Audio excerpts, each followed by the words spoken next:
Wala akong nagagamit na lotion, sabon. Ginagamit ko yung mga dati pang brand. Like Vaseline, Nivea, Myra. Yun.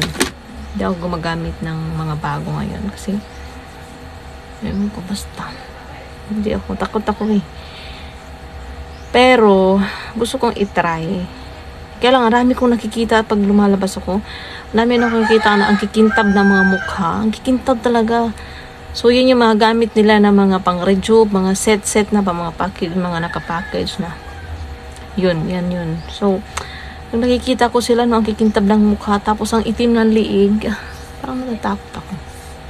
Kasi baka mamaya, maging gano'n na. Di bali ng medyo, diretso na brown ba? Diretso brown. Or, huwag niyong pansinin yung ganyan kasi may ilaw ako. Kaya nagre-reflect siya. So, dami ko nang sinabi, mag-lotion na tayo.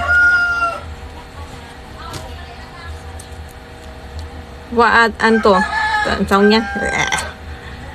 White, 10 times whitening body lotion. Biro man, SPF 50. So, sa bagay, meron pa nitong higher, SPF 70, mga ganyan, mas mataas pa. Meron pang SPF 50 plus. Meron pang plus na. As in, 50 tapos plus. Yeah.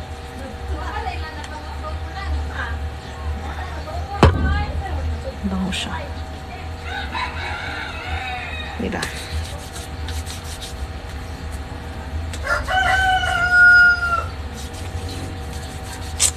Pero meron pa naman to. Meron akong lotion doon na nahulog. Hindi ko pa kinukuha.